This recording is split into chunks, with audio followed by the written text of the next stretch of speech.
여성들의 사진으로 만든 불법 합성 영상물, 이른바 딥페이크 피해가 초중 고등학교로까지 확산되고 있습니다. 하지만 법은 현실을 따라가지 못하고 있는데요. 오늘 이슈 플러스에서는 이 문제부터 집중적으로 다뤄보겠습니다. 김광삼 변호사, 문소영 기자 나와 있습니다. 어서 오세요. 안녕하세요. 안녕하세요. 자, 문 기자, 교육부가 딥페이크 신고 상황을 발표를 했죠. 어느 정도입니까? 네, 어제 정부 브리핑이 있었는데요. 올해 1월부터 지난 27일까지 17개의 시도교육청에서 196건의 피해 신고가 접수가 됐고요. 이 중 179건을 수사당국에 수사 의뢰했다고 밝혔습니다. 피해 신고자는 학생이 186명이고 교원이 10명이었는데 이 중에는 초등학생도 8명이 포함이 돼 있었습니다. 근데 이렇게 발표가 나오니까 피해 현황이 과소평가됐다. 실제로는 더 많다. 이런 얘기가 나와요. 어떻습니까? 네, 그렇습니다. 그러니까 여성가족부 산하에 한국여성인권진흥회라는 곳이 있습니다. 이제 같은 기간에 이곳에 신고된 미성년자의 딥페이크 신고 건수는 288건이었거든요. 그러니까 교육부가 밝힌 100건보다는 이제 더 그 건수보다는 100건 네. 정도가 더 많은 거죠. 네. 그러니까 이런 피해 사실이 이제 알려지는 게 두려워서 학교나 교육청 등에 신고하지 않은 피해자들이 더 많았을 거란 이런 추측이 나오고 있습니다. 변호사님, 이렇게 되니까 이제 교육부가 딥페이크를 엄단하겠다 이렇게 얘기를 했어요. 근데 보도를 보니까요. 뉴스에 나와도 기분만 좋다. 기죽지 말고 딥페이크 성범죄를 계속하라. 채팅방에 이런 얘기가 나온대요. 그러니까 촉법 소년들 같은 경우에는 좀 처벌이 낮잖아요. 제대로 처벌이 안 되는 거죠. 일단 이제 딥페이크와 관련해서 이제 범죄 행위의 가해자의 한 70%가 10대라고 그럽니다. 10대. 10대인데 우리 이제 10대 중에서도 14세 미만이면 이제 촉법 소년이에요.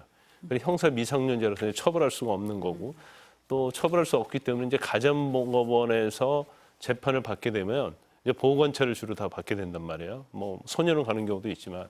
근데 또 10세, 14세가 넘어간다 하더라도 대부분 이제 10대면은 결국 뭐 소년부 성취돼 가지고 재판을 받기 때문에 그렇게 엄벌할 수 있는 그러한 현재의 법 규정이 없거든요. 그래서 이 부분이 좀 약간 문제가 되고 있어서 이제 촉법 소년이랄지 이제 소년범의 연령을 좀 낮추자. 그 얘기가 수없이 오래 있었지만 네. 뭐 지금 뭐 이루어지지 않고 있잖아요. 그래서 이제 중요한 것들은 이제 10대 소년들이 이러한 딥페이크라는 음란물에 접촉할 수 있는 너무나 그 기회가 많다는 거예요. 특히 가장 문제가 되는 것이 지금 텔레그램이거든요. 텔레그램에 들어가면 사실 뭐 1크레딧이라고 해가지고 한 2,650원 정도 됩니다. 그걸 가지고 본인이 원하면 나 상반신만 있는 딥페이크 작성해 주세요. 그러면 거기서 합성해갖고 주거든요.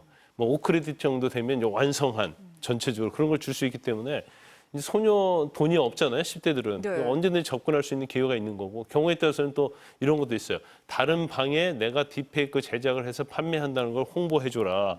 그리고 새로운 뭐 신입 회원을 같이 소개시키면 또 이제 크레딧을 주게 하니까 10대들은 돈이 없으니까 막 홍보하죠.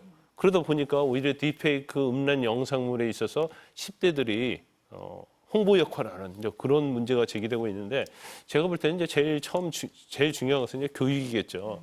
그다음에 이제 처벌에 관한 것도 되는데 이제 처벌의 능사가 아니다고 보고요. 네. 일단 이런 딥페이크 음란물 자체를 이제 소년, 청소년, 아동에게 판매하는 경우에는 형량을 엄청 높여야 합니다. 그래서 아예 발본색원할 수 있도록 네. 그러면 뭐 일단 형량의 어떤 일반적 효과가 있기 때문에 네. 뭐 상당히 줄어들 가능성이 큰데 지금은 이제 법률적으로 사각지대죠. 법률적으로는 사각지대에 있다. 문 기자, 어제 이른바 서울대 N번방 사건 공범에 대한 1심 판결이 나왔잖아요. 네, 여성 수십 명의 이제 사진을 몰래 촬영을 하고 또 이 사진을 합성한 음란물을 400여 개를 만들어서 유포한 혐의로 이제 재판에 넘겨진 박모 씨에 대해서 징역 5년이 선고가 됐습니다. 재판부는 영상물은 이제 입에 담기 어려울 정도로 역겨운 내용인데다가 또 피해자의 인격을 몰살했다고 하면서 크게 꾸짖었는데요. 하지만 검찰이 이제 당초에 징역 10년을 구형한 데 반해서 선고는 5년에 그쳤습니다. 좀 전에 이제 변호사님이 말씀하신 것처럼 촉법 소년들에 대해서 엄격한 처벌이 어렵기도 한데 전반적으로 딥페이크 관련 처벌 수위가 약하다 이런 지적이 나와요. 네, 이제 MBC가 관련 그 처벌 규정이 생긴 지난 2020년 3월부터 이제 딥페이크를 뜻하는 허위 영상물로 검색되는 1심 판결문 120건을 전수 조사를 해봤거든요. 근데 피고인은 모두 125명이었고 이 중 절반가량이 집행유예 선고를 받았습니다. 단순 벌금형만 받은 사람도 6명이었습니다. 그러니까 징역형을 선고를 받았어도 1년 이상 3년 미만이 28명으로 가장 많았고요. 1년 미만은 6명, 5년 이상도 5명에 불과했습니다. 그러니까 판결문을 분석을 해보면 초범이다, 또 뭐 어리다, 반성한다 이런 이유로 봐주는 경우가 많았고요. 또 합성 수준이 높지 않아서 뭐 인위적으로 합성된 것을 눈치챌 수가 없다. 피해자들이 특정이 사실상 이제 불가능하다. 또 범행으로 얻은 이익이 크지 않다. 뭐 이런 이유들로 해서 감형 사유가 됐습니다. 변호사님, 이 서울대 N번방 사건 공범에 대해서 이제 징역 5년을 선고하면서 재판부가 피해자들이 느낄 성적 불쾌감과 정신적 충격은 헤아릴 수조차 없다. 이렇게 얘기를 하면서도 이런저런 이유를 들어서 지금 감형을 막 해준단 말이에요. 이게 맞습니까? 어떻습니까? 제가 볼 때는 이제 딥페이크 음란물에 대한 범죄에 대한 인식이 굉장히 지금 잘 되어 있지 않다고 봐요. 지금 초기 단계잖아요. 그래서 딥페이크는 원래의 사람을 가지고 하는 게 아니고 합성물이잖아요.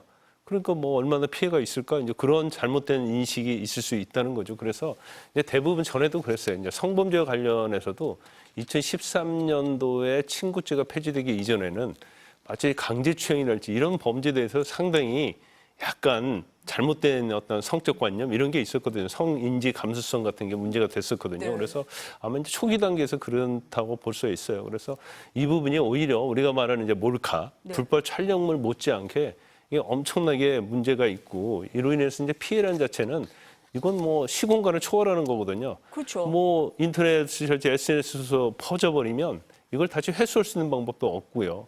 세계적으로 다 퍼져나갈 정도로 공간적으로 넓은 범위가 되기 때문에 피해가 엄청 심해요. 그런데 현재 우리의 법은 이를 따라가고 있지 못하다 이렇게 볼 수밖에 없어요. 왜냐하면 지금 제작만 하면 처벌받지 않습니다. 제작만 하면.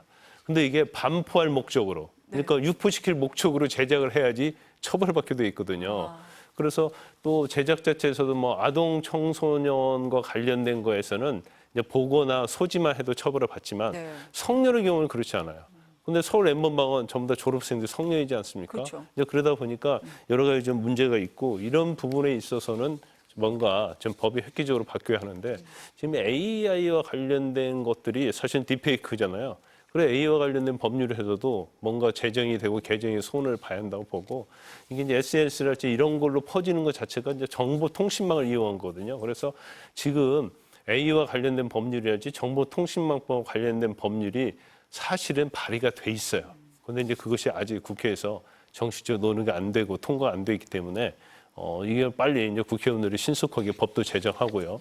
예방할 수 있는 대책을 마련해야 한다 이렇게 봅니다. 그럼 피해자들은 어떻게 대응해야 돼요? 굉장히 어려운 측면이 좀 있어요. 이제 네. 피해자 자체는 이제 민사로 손해배상 청구하는 방법이 있고 형사로 고소하는 방법이 있거든요. 그런데 문제는 뭐냐면 가해자를 특정하기 어렵다는 거죠. 텔레그램이라는 보안성이 굉장히 높은 이런 SNS 통해서 그래서 일부러 가해자들이 텔레그램이라는 걸 사용하는 거거든요. 그렇죠. 근데 폭파해버리면 아무 증거가 없는 거고 설사 가해자의 어떤 그런 것들을 캡처해놨다 하더라도 이 서버 자체가 지금 외국에 있잖아요. 네. 그러면서 철저하게 개인정보를 보호하기 때문에 경찰도 사실은 이걸 추적하기가 쉽지 않아요. 근데 최근에 뭐 한 2년, 3년 공을 들여가지고 추적해서 잡아낸 사례가 있지만 사실 경찰의 인력이랄지 아니면 기술이 따라가지 못하고 있기 때문에 피해자들 입장에서는 뭐 디지털 장의사를 통해서 삭제를 하라고 하는데 이것이 뭐 엄청나게 퍼져나가기 때문에 삭제는 뭐 일부만 되는 것이지 다가 아니거든요. 그래서 이 부분도 상당히 어렵고 이제 최근에 텔레그램 창립자가 체포돼 있잖아요. 체포됐죠. 네. 체포돼 있기 때문에 네. 아마 그로 인해서 형을 받는다랄지 어떤 조치가 취해지면 텔레그램이 그런 부분에 있어서는 좀 전향적인 태도로 나올 수 있다 이렇게 봅니다. 네. 문 기자, 해외는 어때요, 그럼? 네, 이제 해외에서도 딥페이크 문제가 심각해지면서 처벌 강화에 이제 속도를 내고 있는 분위기인데요. 영국 같은 경우는 이제 법무부가 지난 4월 딥페이크로 음란물을 만들기만 해도 이제 처벌하겠다 이런 계획을 밝혔거든요. 그러자 유명 딥페이크 그 음란물 사이트 두 곳이 영국에서 이제 접속을 차단하는 일도 있었다고 합니다. 그리고 미국 상원 의회에서는 지난달에 이제 딥페이크 피해자들이 음란물로 본 피해를 이제 보상하는 법안이 통과가 됐거든요.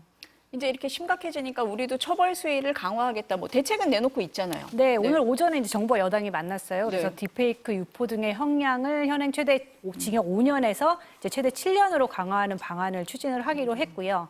또 이제 변호사님 말씀대로 텔레그램이 지금 문제잖아요. 그래서 네. 음란물의 이제 주요 유통 사이트인 그 경로인 그 텔레그램 운영사 측과 한라인 확보를 하겠다. 뭐 이런 방안도 밝혔습니다. 또 그 딥페이크 성범죄에 이제 중학생들도 다수 포함이 돼 있어서 말씀하신 대로 촉법소년 연령을 좀 낮추고 또 딥페이크 게시물을 유포한 사람뿐만 아니라 이제 제작하는 사람도 처벌 대상에 포함하는 것을 이제 입법 보완하는 방안도 검토해 보겠다라고 밝혔는데 이제 현실은 기술 따라가지 못하고 법은 이제 늘 이렇게 대응이 늦거든요.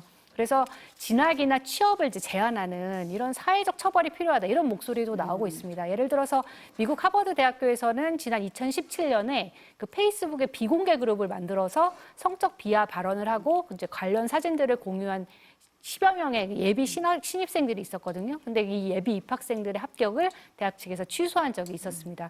특히 우리나라의 경우에는 이제 딥페이크 성범죄에 대한 불감증이 심각하기 때문에 이런 사회적 처벌을 통해서라도 좀 인식을 빨리 바꿔야 하지 않나 이런 생각이 좀 듭니다. 이게 문제가 심각해지니까 지금 전방위적으로 대책은 나오는 것 같습니다. 그런데 이 딥페이크 성착취물에 등장하는 인물의 절반가량이 한국인이다? 그렇습니까? 네, 저도 그 기사를 보고 네. 좀 깜짝 놀랐는데요. 이제 보안 서비스 업체 시큐리티 히어로라는 데가 있는데 최근 이제 보고서를 공개를 했어요. 이 업체가 작년 7, 8월에 이제 상위 10개 딥페이크 포르노 웹사이트랑 그 85개 그 딥페이크 채널을 이제 분석을 해봤더니 이 성착취물에 등장한 인물 중에 53% 절반 넘게 한국 국적이었다고 합니다. 그리고 또 상위 10명 중 8명이 이제 한국인 가수였는데 그 1위인 가수 A씨가 이용된 그 성착취물은 1,595개나 됐고요. 네. 이 조회수가 561만 회에 달했다고 합니다. 그 보고서는 한국이 딥페이크 성착취물에 가장 취약한 국가다 이렇게 결론을 내렸습니다. 굉장히 심각한 것 같습니다. 빨리 대책이 나와야 될 걸로 보이네요.